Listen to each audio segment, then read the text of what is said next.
Muy buen Buenas lunes. noches. Hace frío, ¿no? Sí, Sí, bajó un montón la temperatura. ¿Cómo están? Bienvenidos a esto que es Detrás de las Noticias. Día de la lucha contra el dengue. Así que a tener precaución. Ya vamos a entrar en el mes de septiembre, a comenzar a deschatarrar y observar también el tema de la vacunación, son 2 dosis, sí, con un tiempo entre una y otra. Así que, sobre todo, a cuidarse. Sí, señor. Bueno, ¿vamos a la presentación? Vamos a la presentación. Gracias.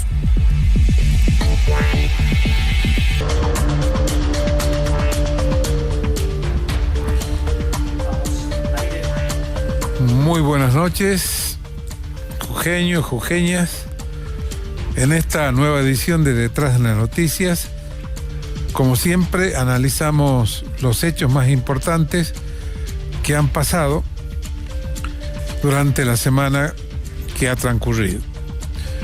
En primer lugar, vamos a hablar del orden nacional, en donde en el Congreso de la Nación se ha producido una serie de derrotas al gobierno de Milei. La primera de ellas es la aprobación con casi todos los senadores, solo 7 votaron en contra,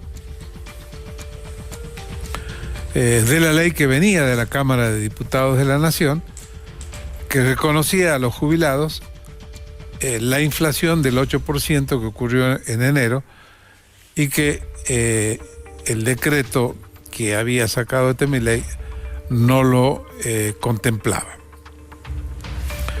Siendo esta ley aprobada por la Cámara de Diputados, la semana pasada por el Senado de la Nación por amplia mayoría, es una ley que se encuentra sancionada, pero no se encuentra promulgada. Allí nos encontramos con una característica, que el Poder Ejecutivo tiene la facultad de veto. El presidente de la República dijo que iba a vetar la ley, que es un instrumento que le da el proceso de formación de las leyes, y si veta la ley puede ocurrir que se insista en la Cámara de Diputados y en el Senado con el voto de los 2/3, cuestión que ya amenazan quienes han aprobado la ley que esto se va a producir. Bueno, del dicho al hecho está bastante trecho, ya veremos qué es lo que ocurre, pero sí debemos saber de que Milei considera que el otorgamiento de ese 8% a los jubilados produce una afectación del equilibrio fiscal que ha logrado Milei a costa del sacrificio de todos los argentinos, y que eso no lo va a hipotecar y no va a renunciar a tener ese equilibrio, ¿no es cierto?, fiscal. Quienes opinan lo contrario dicen de que los jubilados no deben ser la variable de ajuste de el equilibrio fiscal, y que ese 8% no va a afectar tanto ese equilibrio fiscal. Lo cierto es que este hecho es un hecho legislativo importante, en donde el gobierno de la Nación sufre una derrota bastante importante.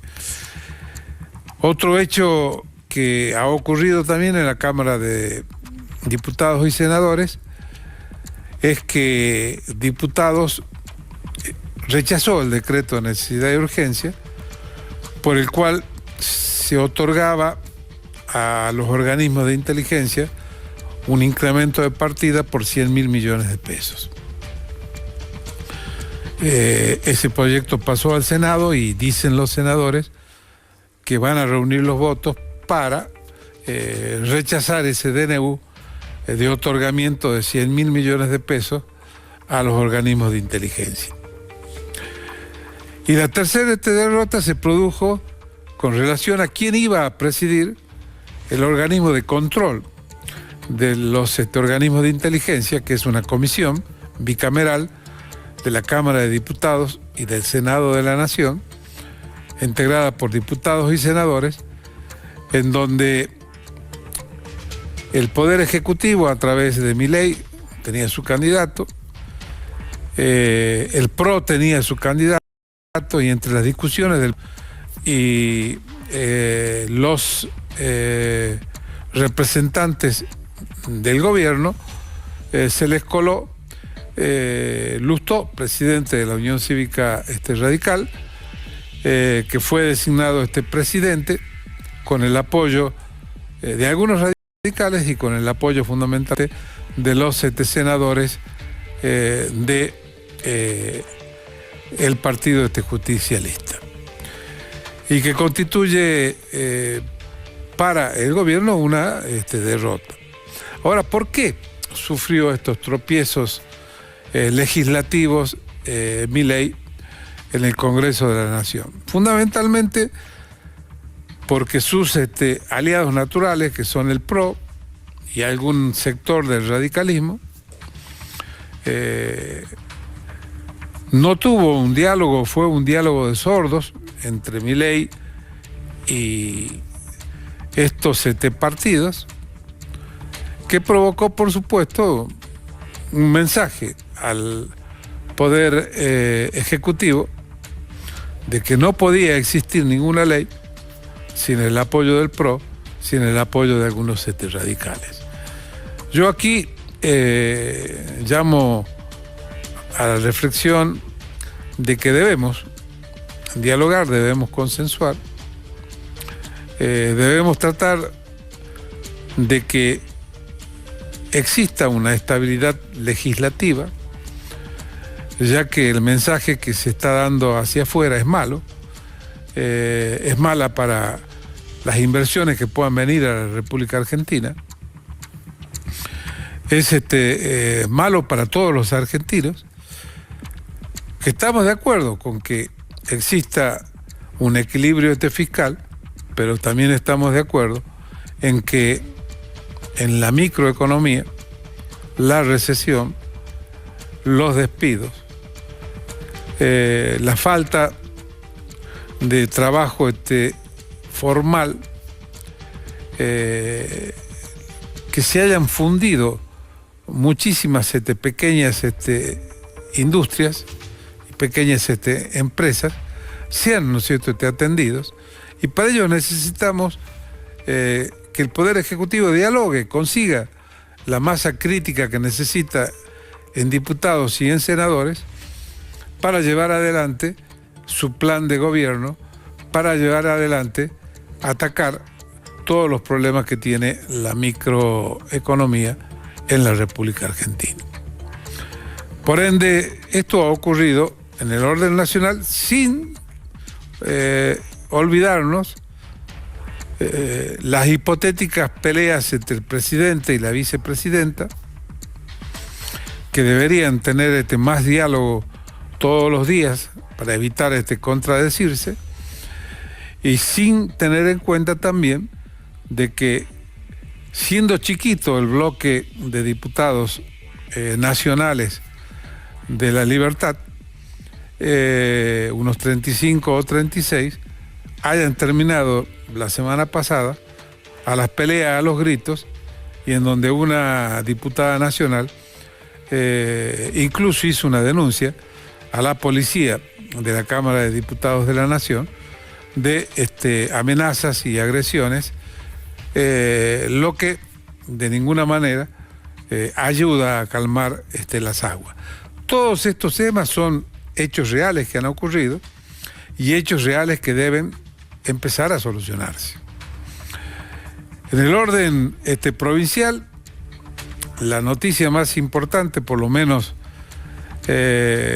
para quienes abrazamos el justicialismo, es que se ha convocado a elecciones internas del Partido Justicialista para el 17 de noviembre.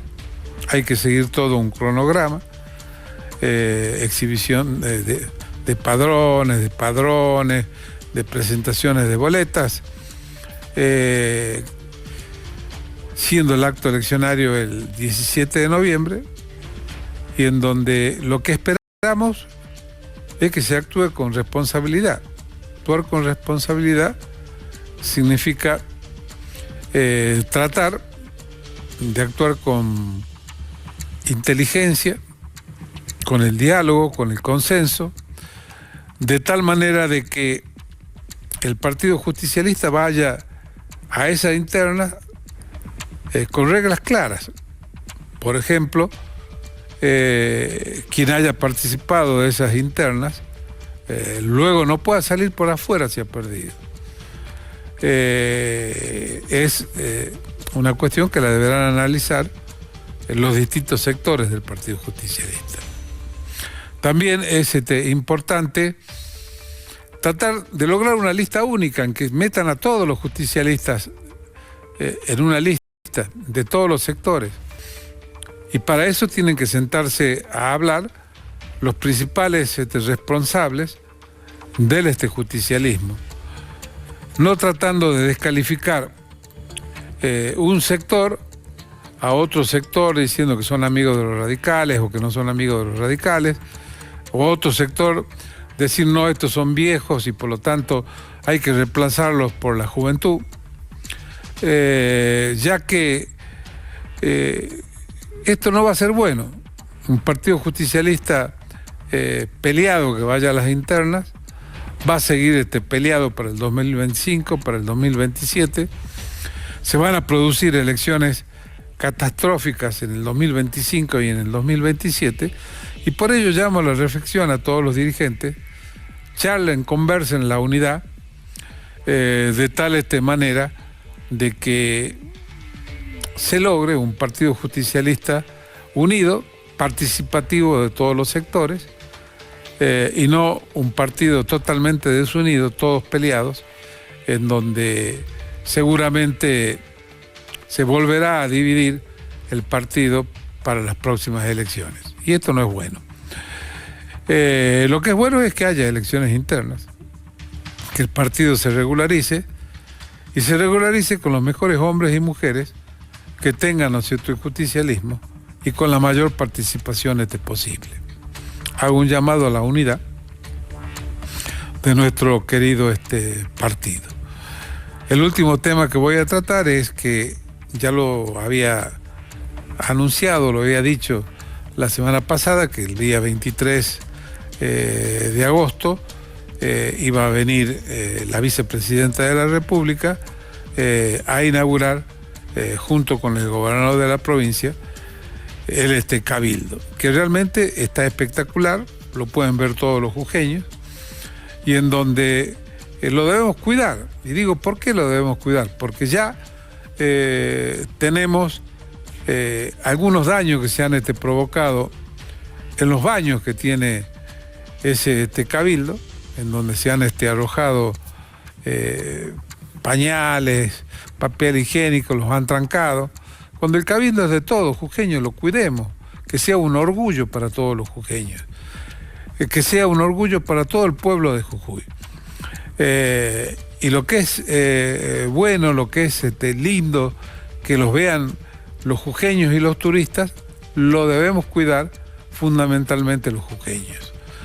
A su vez, destacar de que esto es una obra de un gobierno radical.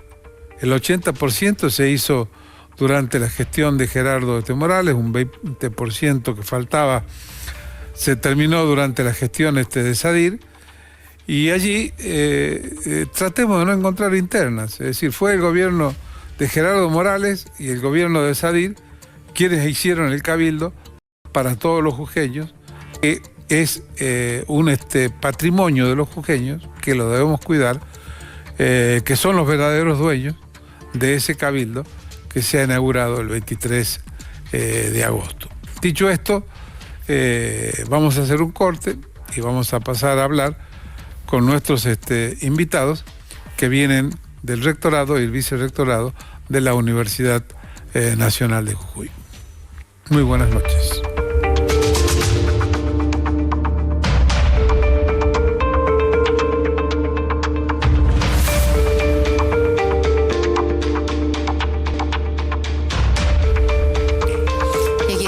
Bueno, para compartir esta noche con el rector y la vicerrectora de la UNJU, doctora Liliana Vergesio. Bienvenida.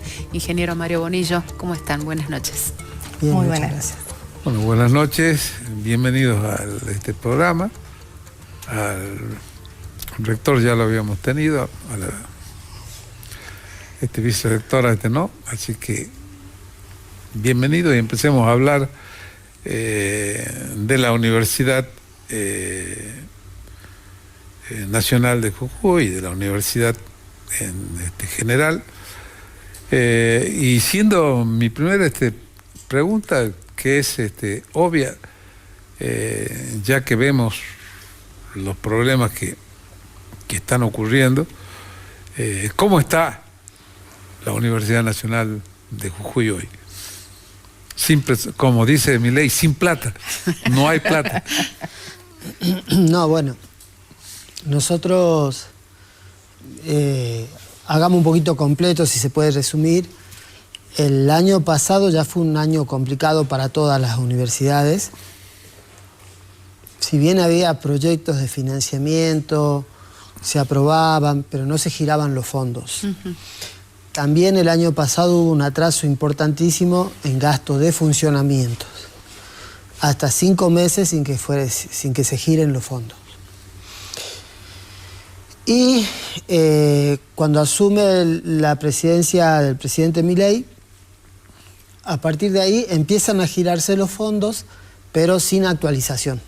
Al no haber presupuesto, entonces los fondos que giraban para funcionar estaban en un valor alrededor del 30% de lo que tendrían que girar para funcionar normalmente, pagar la luz, comprar las drogas para los laboratorios, pequeñas reparaciones, el viaje de los docentes y alumnos, las salidas a campo, o sea, el funcionamiento cotidiano de la universidad.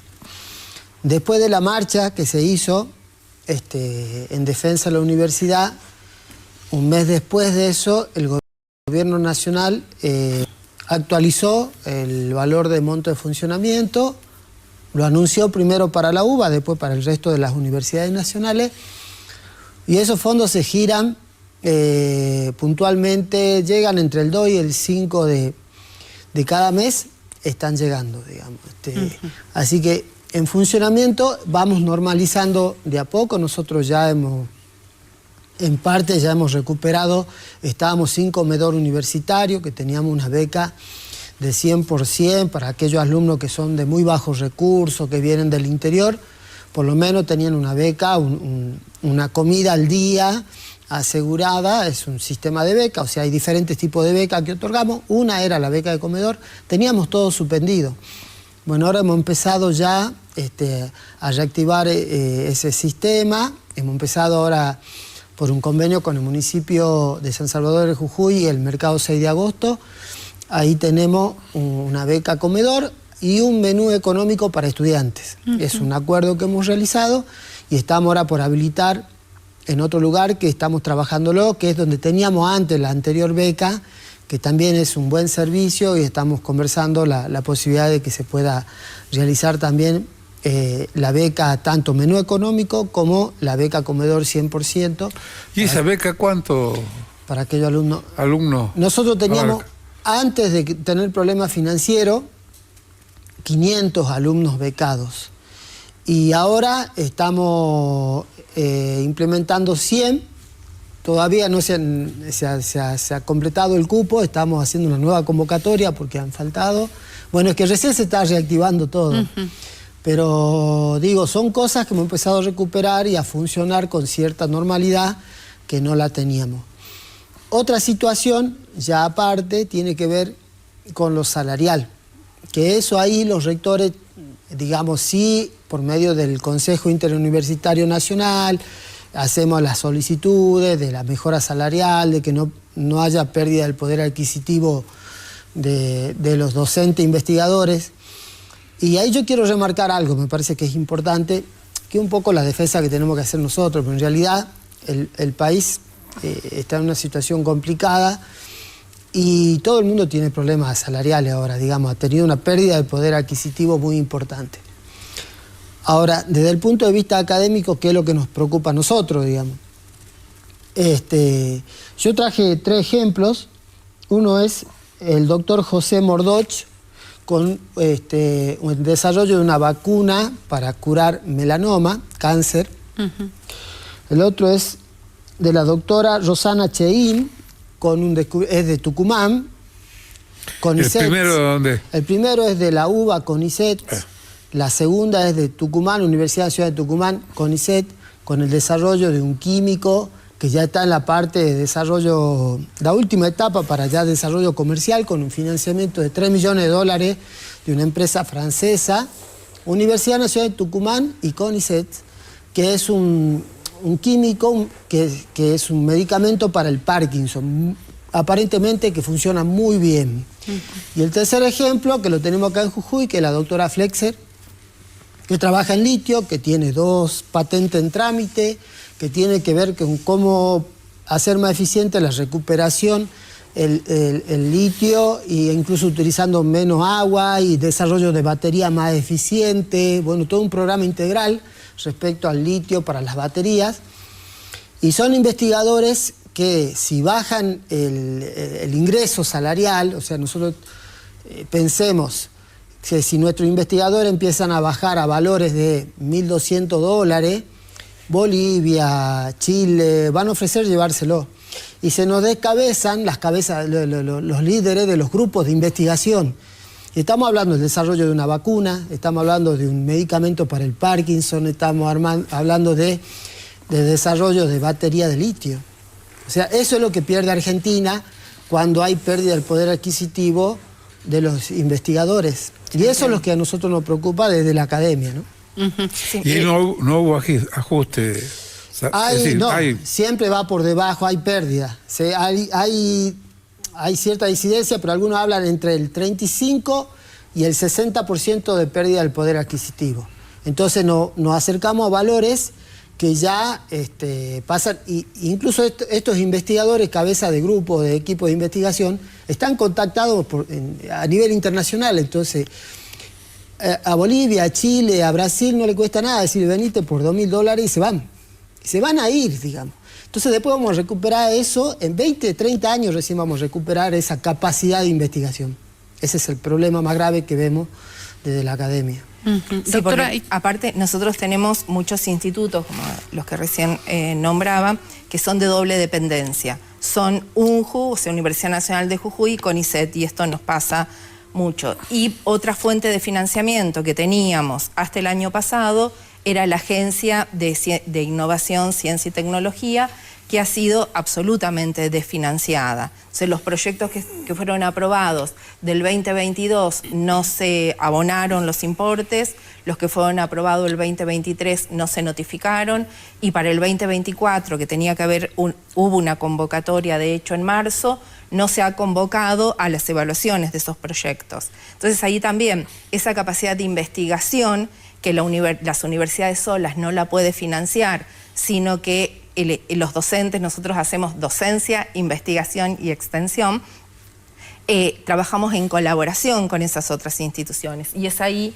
donde estamos perdiendo realmente procesos de investigación. Y esto también nos pasa a los docentes, que al despreciarse nuestros salarios, también nosotros como docentes universitarios, la semana pasada en Consejo Superior decíamos, tenemos que calcular cuál es la canasta básica de un docente universitario, porque nosotros tenemos gastos, como por ejemplo para conservar nuestros empleos, ir a congresos, publicar, comprar libros, comprar software, o sea, una serie de gastos que son imprescindibles para conservar nuestra actualización permanente.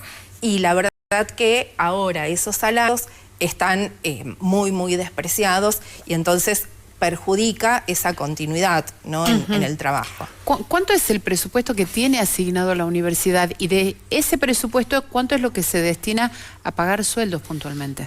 Y la mayoría de las universidades estamos más o menos el 95% se destina para salario, que no administramos los rectores, eso es importante. Sí, sí.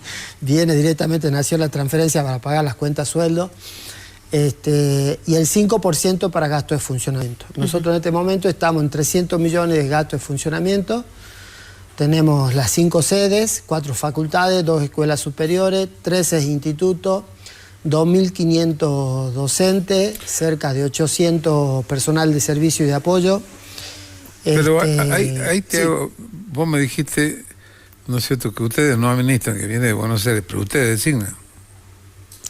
Hay mecanismos de designación establecidos por el estatuto, digamos. Hay mecanismos que son de urgencia. O sea, si tienen 20.000 empleados, ustedes lo han designado, no lo han designado. Ah, no, claro, el presidente de la República. Sí, ese es todo una... Sí, la responsabilidad de cómo administra cada institución, cada universidad, los recursos, sí. Bien, y para tener en cuenta, ¿cuántos alumnos tienen? Estábamos ahí en el detalle. 42.000 alumnos. 42.000. Sí. Sí. Sí. Adelante. Impresionante. Sí, y esos 42.000, nosotros tenemos lo que llamamos alumnos activos, los que tenemos inscriptos, que son 42.000, pero además tenemos la plataforma de UNJU virtual, que en realidad ofrece mucho más que solo que las carreras. Nosotros tenemos carreras de pregrado, grado, carreras de posgrado y carreras postdoctorales. Y además tenemos una escuela preuniversitaria, la Escuela de Minas. Sí. Pero además ofrecemos muchas diplomaturas, que esas diplomaturas son tramos de formación de 6 meses, son tramos más cortos, que no son títulos habilitantes. Y ahí tenemos un número muy variable, que hasta llegamos a duplicar ese número, digamos, porque aparte son... hacen un curso, esto es 6 meses, se van. Después tenemos la escuela de oficio, esos 42.000 son lo que llamaríamos entre la formación más formal, esto, la escuela de Minas, el grado, y después tenemos los posgrados, y tenemos muchos más estudiantes, digamos. Es una comunidad muy, muy grande. Nosotros decíamos, esa imagen que tenemos de la UNJU como pequeña, en realidad es errónea. Es una universidad mediana que tiene en realidad mucho crecimiento. Como ha crecido con presencia en toda la provincia, tenemos que pensarla en esos términos, ¿no? Viene bien la pregunta del doctor, cuando dijo, ustedes designan. Hay algo que ha cambiado en cómo se financia gasto de funcionamiento por parte del gobierno nacional. Actualmente, si bien han actualizado y llega del día 1 al 5, se rinde como si fuera un proyecto y se rinde solo gasto de funcionamiento. No se puede utilizar esos fondos para designar. Y eso es importante también, porque hay universidades sobregiradas, por decirlo de alguna forma, que usaban lo de gasto de funcionamiento para designar. Bueno, ahora no se puede. Ahora lo que es gasto de funcionamiento es solo para funcionar y se rinde así. Se rinde mes a mes.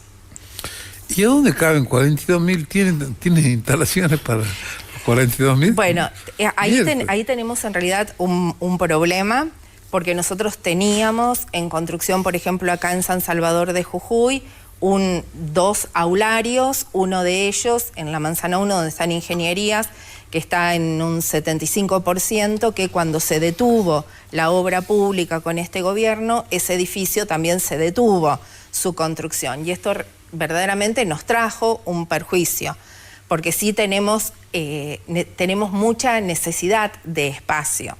Pero recordemos que la universidad, bueno, tenemos otro edificio también en construcción en San Pedro, por ejemplo, que era para nuestra sede permanente, ahí en San Pedro, que también está esa obra pública parada, como todas en el país, pero para nosotros tener presencia en todo el territorio provincial, la verdad que cambió muchísimo la dinámica y las posibilidades de los jujeños y las jujeñas de acceder a la universidad.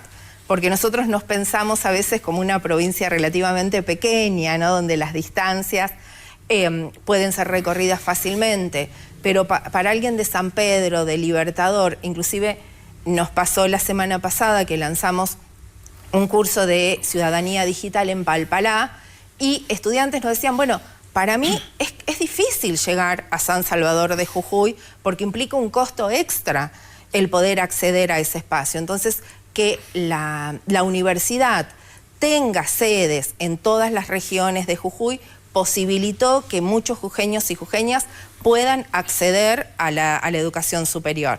Y en ese sentido necesitamos mucho de más infraestructura, que bueno, en este momento estamos detenidos en ese aspecto.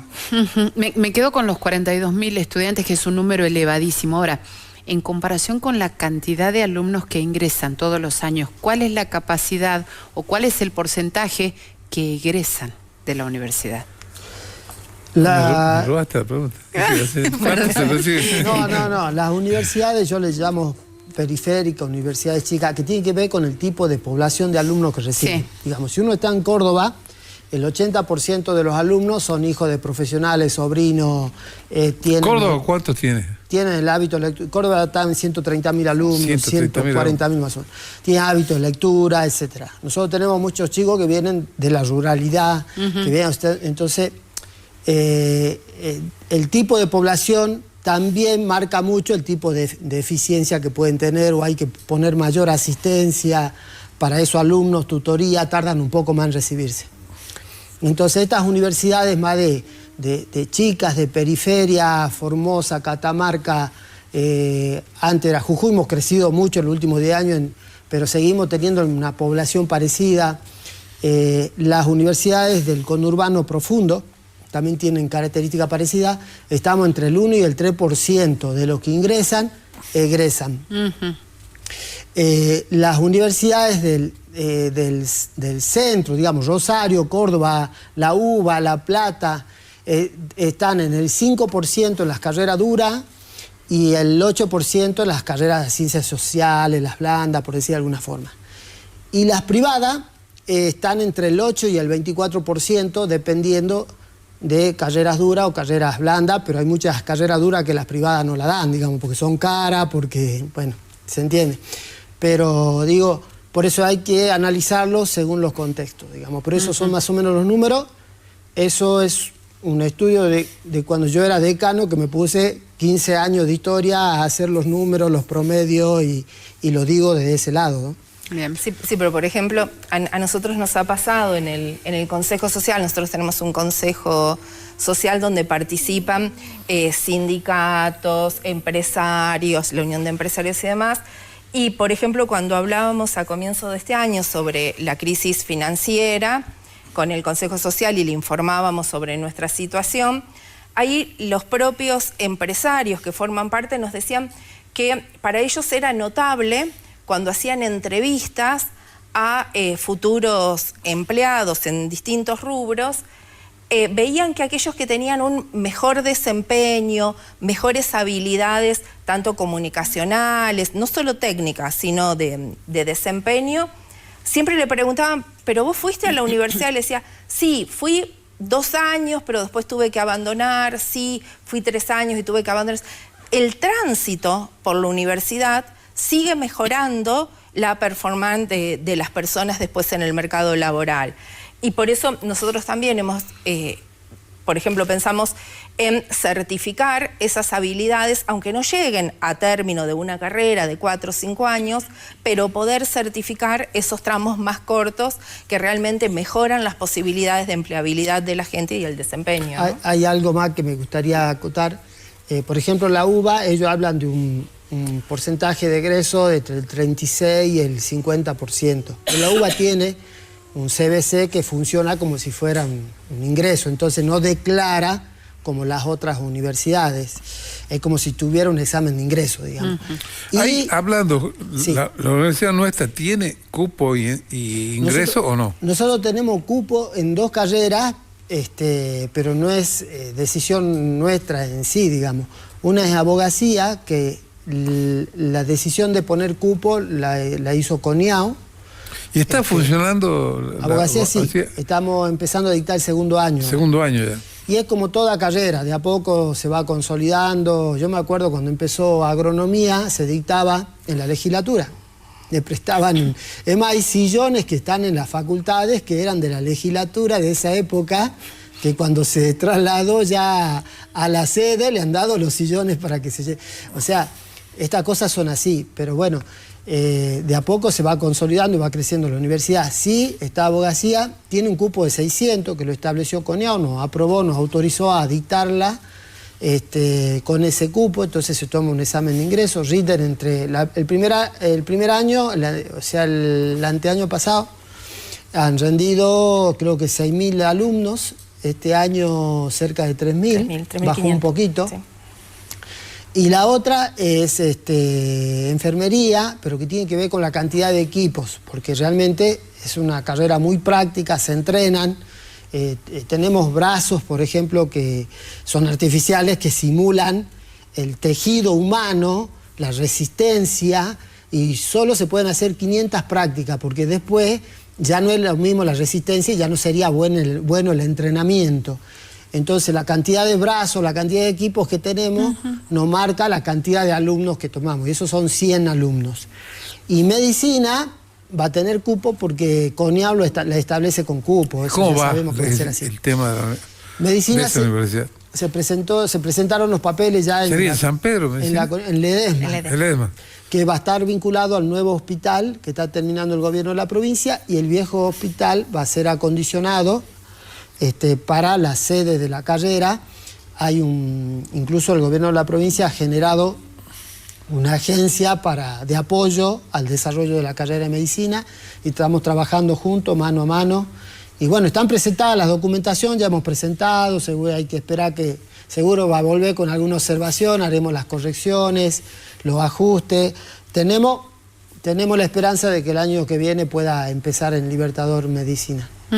Es bueno. Me quedo con la falta de infraestructura que tienen. ¿Pagan alquiler? Sí, claro. ¿Cuánto pagan de alquiler? Bueno, que eso fue por las necesidades que le generan, ese obviamente. Fue uno de los problemas de cuando no recibíamos los fondos de funcionamiento, porque nosotros vamos creciendo, tenemos un crecimiento vegetativo del 10% más o menos, más allá de que con la lógica del ex rector, el anterior rector de Rodolfo Tecchi, que con la sede y todo eso hemos tenido un crecimiento más bien exponencial, por eso que hemos pasado de 15.000 a 40.000 alumnos en 10 años, y de 30 a 50 carreras de pregrado y grado, y a 30 carreras de posgrado, y los 13 institutos, de 3 que teníamos a 13. Sí. Bueno, obviamente que es necesario, estamos todo el tiempo jugando entre que alquilamos, entre que a veces están muy cómodos algunos equipos y le decimos se tienen que ir para allá porque esto va a ser para dar clase. Estamos todo el tiempo jugando con eso, y bueno, tenemos esperanza de que se reactiven las obras. Se activó ya el área del gobierno, nos están pidiendo la documentación. Aparentemente las obras que le falta menos para terminar, están hablando de que a fin de año se relicitarían. Así que bueno, tenemos esperanza de que eso pase. Y hay muchos alquileres que hemos tenido que dejar de alquilar en momentos críticos, digamos que fue hasta mayo, donde teníamos institutos, hemos tenido que reacomodarnos, amontonar gente. Pero ahí la vamos peleando, digamos, ¿no? ¿Y más o menos el gasto aproximadamente? De los alquileres, y debemos tenemos en Tilcara, en San Pedro. Acá las casas. Hay lugares donde los municipios nos acompañan y nos prestan, ¿no? Como en Monterrico, en Perico. Y municipios que nos han donado, como por ejemplo, en Abrapampa, en La Quiaca. En La Quiaca nos prestan, en Abrapampa nos han donado un edificio. Así que tenemos 4 inmuebles. Sí. Y debe ser alrededor de 10 millones, más o menos. En la actualización, hay inmuebles que son grandes, hay uno de 4 pisos. Sí, hay inmuebles que están alrededor de 3, 4 millones por mes, sí. Es un inmueble de 4 pisos, ¿no? Bueno, hacemos Vamos al corte, ya volvemos.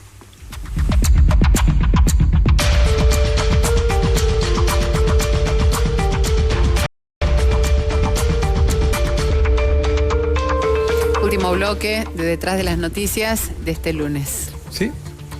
Hacemos la pregunta. Rector, ¿la universidad destina fondos para grupos que interactúan dentro de la universidad, grupos de tendencia política, de militancia política? No. Nosotros tenemos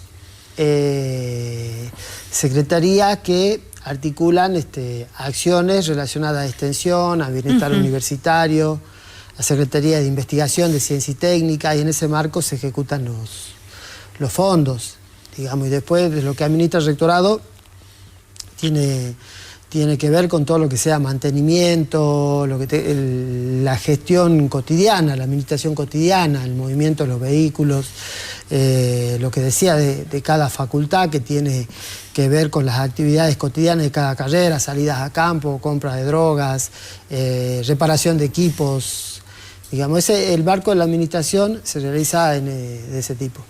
Después, sí, la Secretaría de Bienestar, y eso es un acuerdo histórico, y que tiene que ver con las organizaciones, los frentes políticos. El secretario de Bienestar es un dirigente alumno, ¿no? Donde se trabajan, por ejemplo, la asignación de becas, que hay un sistema de becas súper transparente, hay nada, eso cualquiera puede averiguar cómo es.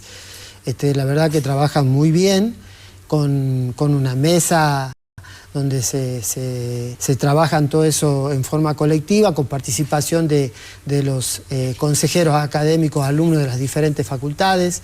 Entonces hay todo un sistema organizado y la política se hace de esa forma, digamos, ¿no? Bien. Ahí hablando, hace rato, contaba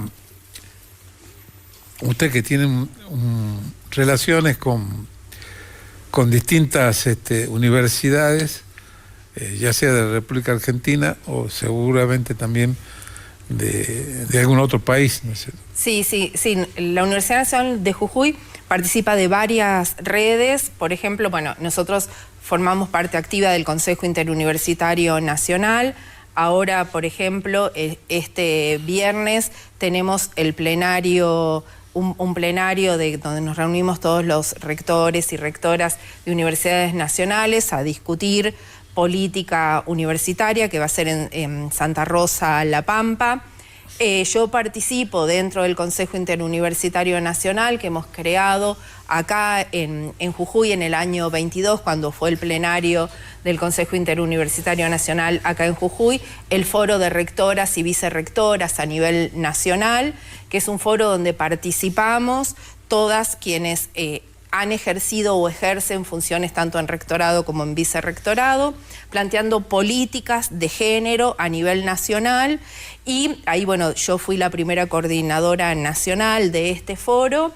Y además nosotros también en el 22, en ese plenario del CIM, creamos el consorcio Orcomolle, que es un consorcio de universidades del NOA, donde también participa La Rioja, San Juan y Misiones, que somos universidades que estamos pensando también políticas universitarias desde el nivel regional.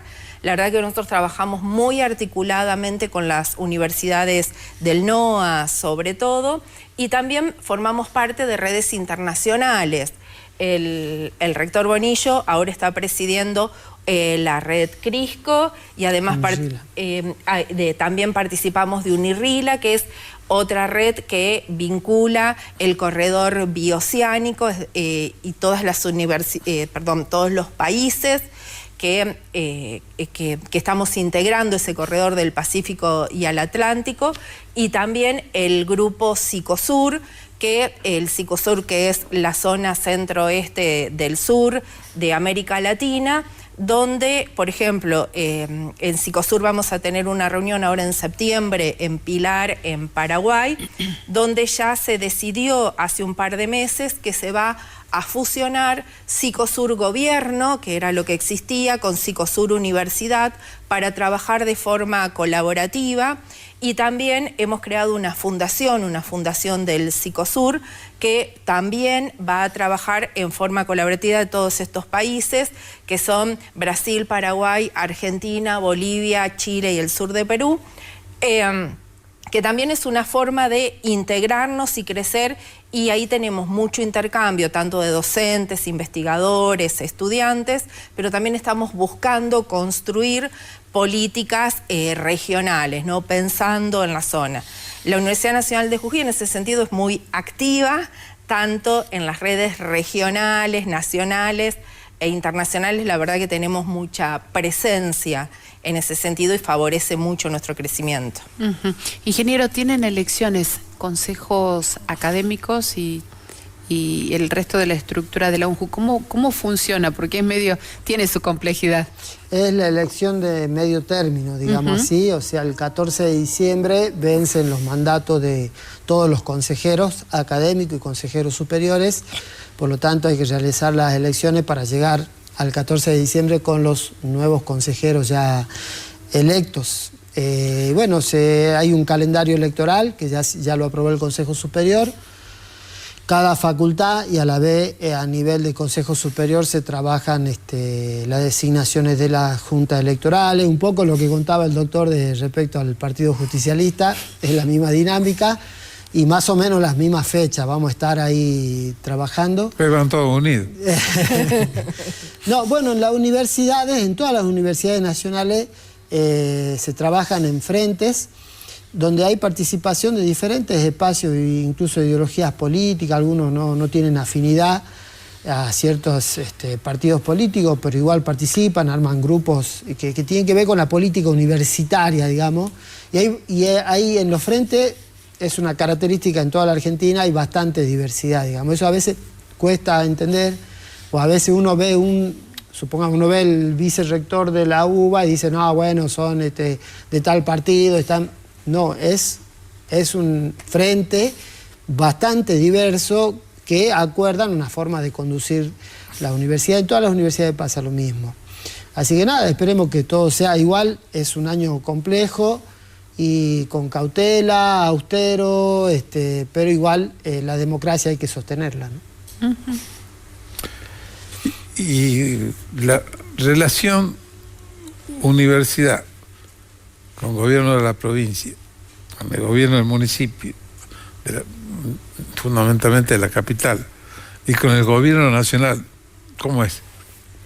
Nosotros, bueno, con los municipios trabajamos con varios municipios, con La Quiaca, con Abrapampa, con Humahuaca, Tilcara, Monterrico, El Carmen, Perico, municipios que trabajamos cotidianamente. Obviamente con el municipio de San Salvador de Jujuy, hace un rato dábamos el ejemplo del comedor universitario y de las becas, como estamos implementándola en el mercado 6 de agosto, con el municipio de Palpalá, que contaba la vicerrectora recién respecto a la implementación de un curso sobre ciudadanía digital.